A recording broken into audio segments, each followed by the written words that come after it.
Dessiner la nature, sauvage, surprenante, changeante. Le peintre Éric Alibert a sorti une nouvelle version de son livre Alpes, un condensé de décors, d'esquisses, de traits et de formes où les animaux apparaissent lorsqu'on les cherche. La nature aime à se cacher. Et c'est vrai que la nature, elle nous laisse toujours un peu en deçà de ce qu'on pourrait comprendre d'elle.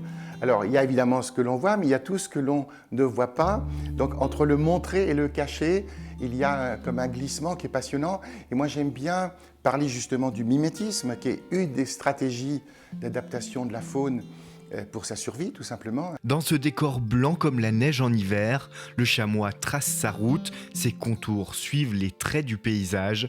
Il est là, il ne se cache pas. Il y avait à la fois une approche, je dirais plutôt naturaliste scientifique, quelquefois, et puis une approche peut-être plus poétique, en tout cas c'était mon souhait, de dire en quoi ces paysages, en quoi ces rencontres animalières nous parlent-elles. J'essaie de faire en sorte que ces chamois soient plutôt crédibles, mais la véracité n'est pas mon propos. Mon propos, c'est plutôt lâcher prise pour que telle patte ou telle tête ne soit plus qu'une tache qui danse avec d'autres tâches, voilà.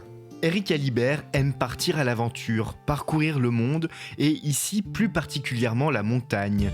Observer, s'inspirer, comme un compagnon de route, son carnet d'esquisses n'est jamais loin, regorgeant de notes, de pensées, de dessins, de calligraphie.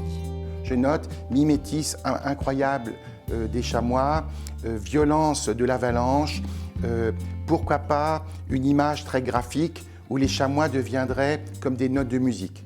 Ça, c'est la toute première étape, un petit croquis pas terrible. Et puis après, quand je reviens ici à l'atelier, j'essaie de me dire, voilà, est-ce que cette idée ou cette intention, elle pourrait déboucher sur une image plus complexe, plus aboutie, plus picturale. On est toujours fasciné par les acrobaties des chocards dans le ciel. Tout d'un coup, si on les voit aussi comme un peintre ou un poète, on peut penser à que ces corps noirs qui dansent dans le ciel créent d'autres calligraphies que nous ne connaissons pas. Et moi, j'aime bien cette idée que le corps des animaux lui-même, ou même le dialogue entre une pierre et un rocher, entre une pierre et un nuage, entre l'ombre d'un bouquetin qui s'enfuit, il y a comme, je dirais, des correspondances sensibles. Le livre d'Éric Alibert, Alpes, est disponible dans toutes les bonnes librairies.